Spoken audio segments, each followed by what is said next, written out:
श्रीगुरो श्रीयुतपदकमलं श्रीगुरून् वैष्णवांश्च श्रीरूपं साग्रजातं सहगण रघुनाथान्वितं तं सजीवं सावद्वैतं सावधूतं परिजनसहितं कृष्ण चैतन्यदेवं श्री राधा कृष्ण पादान सहगण ललिता श्री विशाखान्वितांश्च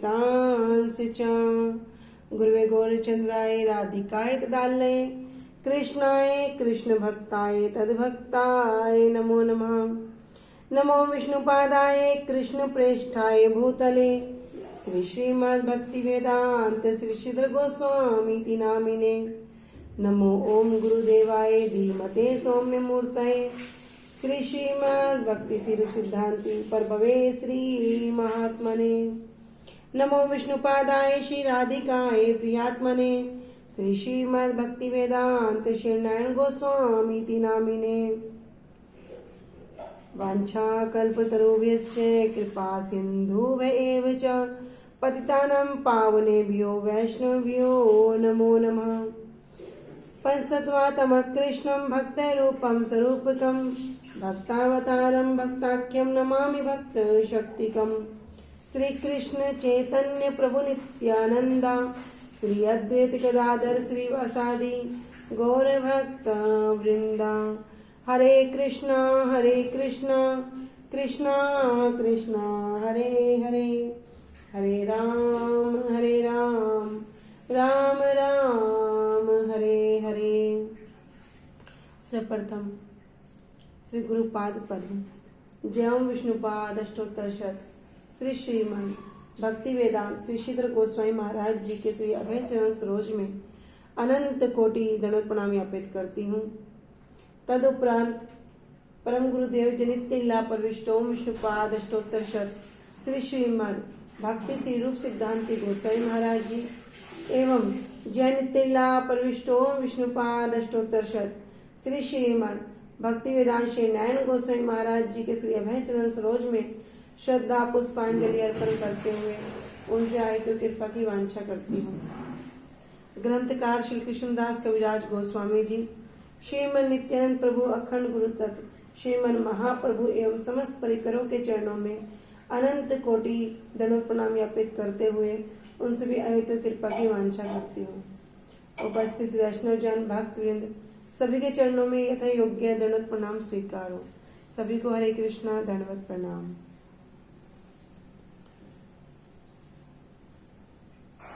हरे कृष्णा दीदी दंडवत प्रणाम सभी को दंडवत प्रणाम। श्री गुरुदेव की अहेतु कृपा से हम जो ग्रंथ कर रहे हैं उसका नाम है श्री श्री चैतन्य चरितामृत। श्री श्री चैतन्य चरितामृत ग्रंथ के अंतर्गत हम श्रवण कर रहे हैं मध्य लीला 16 परिच्छेद और इसमें हम आ चुके हैं प्यार संख्या 77 पे। अब तक हमने श्रवण किया कि जो कुलीन ग्रामवासी हैं महाप्रभु से जब तीसरे वर्ष फिर यात्रा के दौरान आ रहे हैं तो महाप्रभु से 3 वर्ष तक लगातार एक प्रश्न पूछते हैं कि वैष्णव कौन है, वैष्णव के लक्षण क्या है, और महाप्रभु कर्म के अनुसार उनको क्या करते हैं उस बात को वर्णन करते हैं। पहले साल कहते हैं कि जिसके मुख से एक बार भी कृष्ण नाम का उच्चारण हो जाए वही श्रेष्ठ है। दूसरे बार जब कुलीन ग्रामवासी प्रश्न करते हैं तब महाप्रभु कहते हैं कि जिनके मुख से निरंतर भगवान का नाम उच्चारण होता है कैसे तेल धारावत, वही कौन है, वही श्रेष्ठ हैं।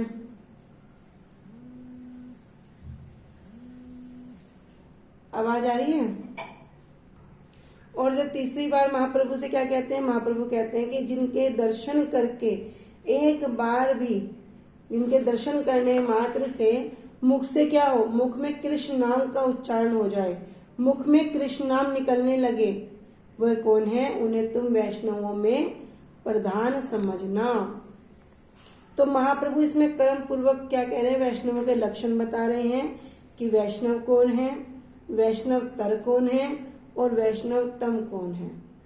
इस प्रकार के जो 3 प्रकार के वैष्णवों के यहाँ लक्षण बता दिए, और तीनों प्रकार के वैष्णवों की सेवा ही गृहस्थ वैष्णवों का कर्तव्य हो गया। तो महाप्रभु की बात का तात्पर्य क्या था? विशेष बात यहाँ ये थी कि महाप्रभु की बात यह है कि जिन्होंने केवल वैष्णवी दीक्षा तो ग्रहण कर ली, किंतु अगर एक बार भी अपराध रहित होकर भगवान कृष्ण का नाम नहीं किया तो उस वैष्णव की सेवा करने का कोई प्रयोजन नहीं है। क्या करो? बस अतिथि जानो और सम्मान करो। तो यहां तक हमने श्रवण किया था, वैष्णवों की परिभाषा श्रवण की थी और श्लोक भी श्रवण किया था। जैसे कनिष्ठ भक्त कौन है, उसमें क्या श्रवण किया था? अर्चयमेव हरिये ये पूजाम श्रद्धते न तद भक्तेषु चान्येषु सा भक्ता प्राकृत स्मृते। अर्थात जो भगवान की सेवा तो खूब करता है, भगवान के प्रति श्रद्धा तो खूब रखता है, किंतु भगवान के भक्तों के प्रति उसकी कोई भी श्रद्धा नहीं होती। फिर हमने सुना मध्यम कोटि के भक्त कौन होते हैं? ईश्वरे तद्धिनेषु बालिशेषु दिशस्सु च प्रेम मैत्री कृपोपेक्षा या करोति सा मध्यमा। कह रहे ईश्वरे तद्धिनेषु, भैया जो ईश्वर से क्या करते हैं? ईश्वर से प्रेम करते हैं। तद्धिनेषु, जो उनके जो भक्त लोग हैं उनसे क्या करते हैं? मैत्री करते हैं, मूढ़क पे कृपा करते हैं और दूसरे की उपेक्षा करते हैं। ये मध्यम कोटि के भक्त हैं। फिर हमने उत्तम भक्त की विषय में श्रवण किया था। सर्वभूतेषु या पश्येद भगवत भावन आत्मनः भूतानि भगवती आत्मन्येस भागवतो उत्तम। के उत्तम अधिकारी कौन है? कि जो प्रत्येक वस्तु में परमात्मा का दर्शन करते हैं, प्रत्येक वस्तु में भगवान कृष्ण को देखते हैं और इस संदर्भ में देखा जाता है कि जिसका जो भी अस्तित्व है वो क्या है? वही भगवान का अस्तित्व है, वही भगवान है। फिर हमने श्रवण किया था कि श्रद्धावान जन है भक्ति अधिकारी, उत्तम मध्यम कनिष्ठ श्रद्धा अनुसारी, शास्त्र युक्त सुनिपुण दृढ़ श्रद्धा जार, उत्तम अधिकारी से ही तारे संसार। कि भैया जिसकी क्या है? श्रद्धावान जन है भक्ति अधिकारी, जिसकी जिस प्रकार की श्रद्धा है वही क्या है? भक्ति का अधिकारी है। और जिस तरह की उसकी श्रद्धा का लेवल है, किसी की श्रद्धा भी बहुत कम है, किसी की 50% है, किसी की 100% है, उसी के अनुसार वो क्या है? कनिष्ठ भक्त है, मध्यम भक्त है, उत्तम भक्त है। कह रहे शास्त्र युक्त सुनिपुण दृढ़ श्रद्धा यार, लेकिन जिसकी क्या होगी? दृढ़ श्रद्धा होगी। कैसी? शास्त्र के प्रति, भगवान के प्रति वो पूरी श्रद्धा होगी। तो क्या कह रहे? उत्तम अधिकारी। ऐसे जो व्यक्ति हैं, ऐसे जीवन में कौन है? उत्तम श्रेणी के वैष्णव हैं।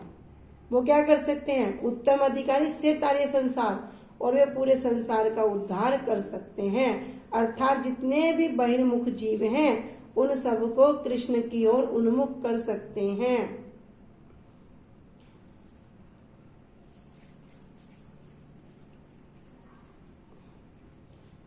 पया नंबर 76। एई मत सब वैष्णव गोड़े चलीला, विद्यानिधि सेवत्सर नीलाद्री रहीला। एई मत, इस प्रकार सब वैष्णव जन कहाँ चले गए? घोड़े चलीला, बंगाल लौट गए। किंतु विद्यानिधि जी, कौन? पुंडरीक विद्यानिधि जी से वत्सर नीलाद्री रहीला, उस वर्ष कहाँ रहे? नीलाचल में ही रहे, जगन्नाथपुरी में ही रुक गए। इस प्रकार सभी वैष्णव गौड़ देश में लौट गए, परंतु उस वर्ष श्री पुंडरीक विद्यानिधि नीलाद्री अर्थात जगन्नाथपुरी में ही रह गए। स्वरूप सहित तार है सख्य प्रीति, दुई जनाए कृष्ण कथा एकत्र स्थिति। स्वरूप सहित तार है सख्य प्रीति, स्वरूप दामोदर जी के साथ इनकी कैसी प्रीति है? सख्य भाव है। कह रहे सखा के जैसी प्रीति थी। दुई जनाए कृष्ण कथाएं एकत्र स्थिति, और दोनों के दोनों कैसे थे? दोनों ही कृष्ण कथा की चर्चा में लगे रहते थे। और दोनों ही किस प्रकार? एकत्र स्थिति, उनकी स्थिति भी कैसी थी? एक समान उनकी स्थिति थी। श्री पुंडरीक विद्यानिधि जी की स्वरूप दामोदर के साथ सखा जैसी प्रीति थी, और श्री कृष्ण कथा की चर्चा में दोनों ही एक ही स्तर पर स्थित थे। गदाधर पंडित ते हो पुण्य मंत्र दिल, ओढ़न षष्ठीर दिने यात्रा ते देखिल। गदाधर पंडित, अब गदाधर पंडित जी को क्या किया, ते हो पुण्य मंत्र दिल, पुंडरीक विद्यानिधि ने उनको दोबारा मंत्र दिया, दीक्षा दिया। ओढ़न षष्ठीर दिने यात्रा जे देखिल, और क्या किया, ओढ़न षष्ठीर, उन्होंने ओढ़न षष्ठी के उत्सव को देखा। ओढ़न षष्ठी मतलब जब थोड़ी सर्दी शुरू हो जाती है तो इस उत्सव में क्या होता है, जगन्नाथ जी को गर्म वस्त्र पहनाते जाते हैं। और ये वस्त्र कोई इधर उधर से नहीं थे, ये वस्त्र सीधा जो जुलाहे होते हैं ना उनसे खरीदा जाता है।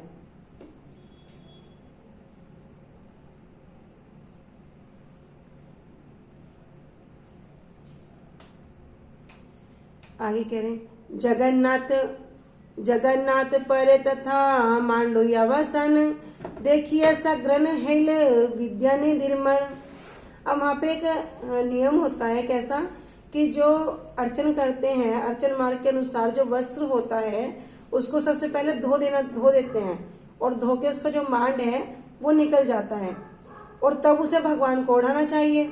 लेकिन पुंडरीक विद्यानिधि ने क्या देखा कि पुजारी ने भगवान जगन्नाथ जी को जो वस्त्र ओढ़ाया उससे पहले उसे धोया नहीं,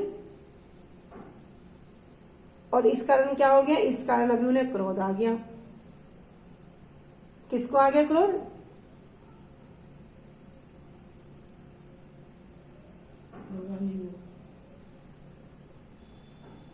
श्री पुंडरीक विद्यानिधि जी को। हाँ, कह रहे जगन्नाथ पर तथा मांडू वसन, देखिए सा ग्रीन हाइल विद्यानिधि निर्मल।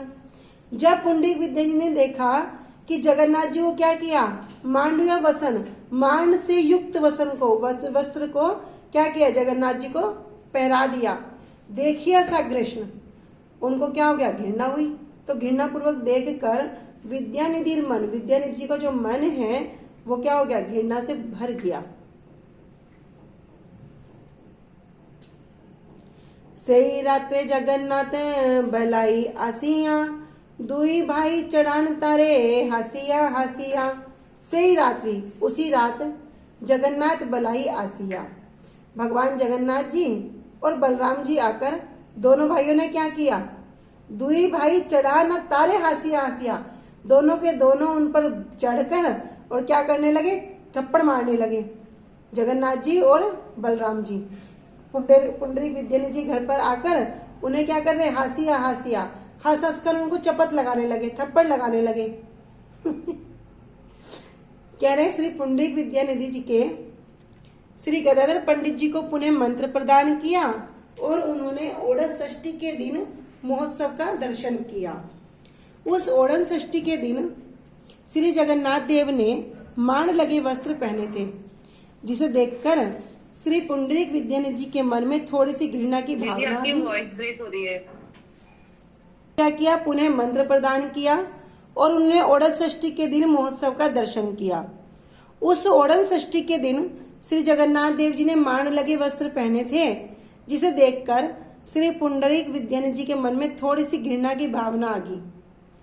उस रात श्री जगन्नाथ जी और श्री बलदेव जी दोनों के दोनों भाई आकर हंसते हंसते उन्हें थप्पड़ मारने लगे।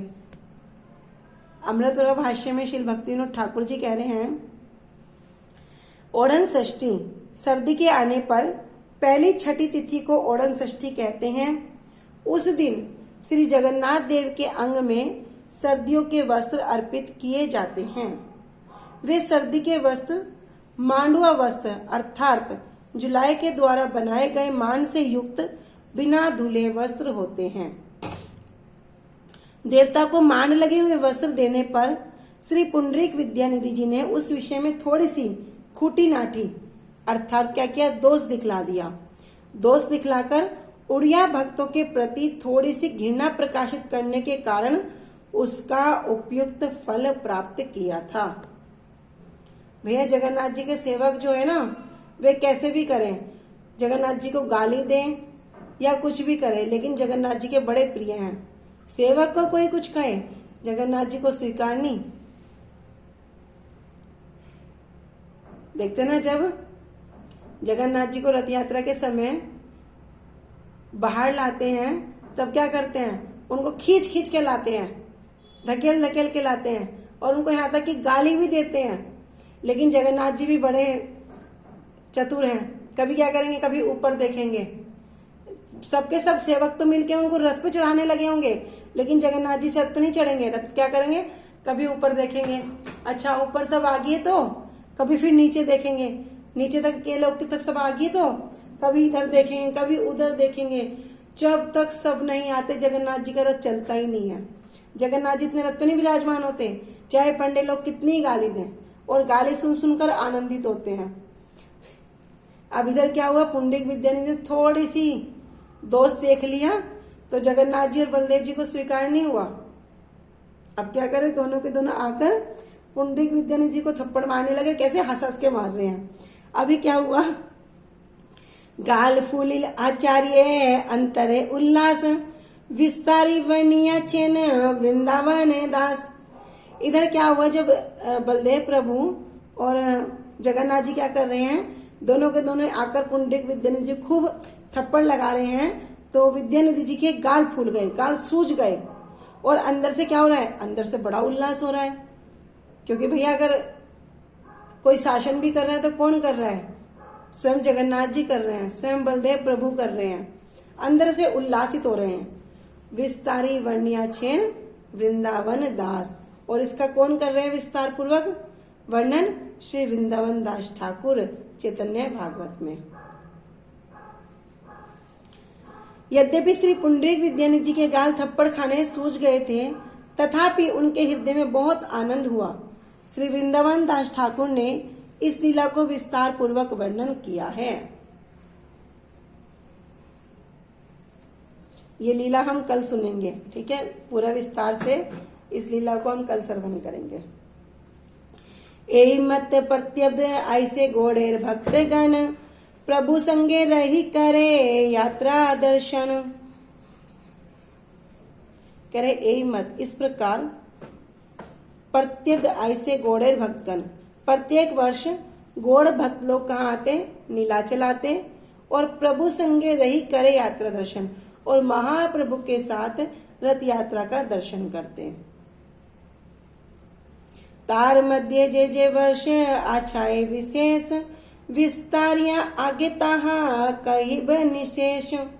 तार मध्य कह रहे उन सब के मध्य में, अर्थात इन सब घटनाओं के मध्य में जे जे वर्ष आए छे विशेष, कि जो जो कुछ भी विशेष रूप से जो घटनाएं घटी हैं, विस्तारिया आगे तहा कहिबे निशेष, उसको क्या करेंगे, उसको आगे मैं वर्णन करूंगा। कैसे करेंगे, विस्तृत रूप से। उनमें से जिन जिन वर्षों में कुछ विशेष उल्लेखनीय बातें हैं, उनका सबका मैं विस्तृत रूप से आगे वर्णन करूंगा। ए मत महाप्रभु चारि वत्सर गेल, दक्षिण यात्रा ऐसते दुई वत्सर लागिल। ए मत, इस प्रकार महाप्रभु श्री चैतन्य महाप्रभु के 4 वत्सर गेल, 4 वर्ष क्या हो गए, बीत गए, और दक्षिण यात्रा आसिते दुई वत्सर लागिल, और दक्षिण भारत की यात्रा करने के बाद भी 2 वत्सर, उनको क्या हो गए, 2 वर्ष और लग गए। आर 2 वत्सर चाहे वृंदावन जाइते, रामानंद हटे प्रभु न पर चलिते। अब 2 वर्ष बचे हैं, कह रहे 2 वर्ष में क्या करूंगा मैं, वृंदावन की यात्रा कर आएंगे। लेकिन इधर राय रामानंद जी ने क्या कर लिया, हटे प्रभु ना पारे चलिते, तो राय रामानंद प्रभु ने चालबाजी से क्या किया, उनको वहां से जाने नहीं दिया।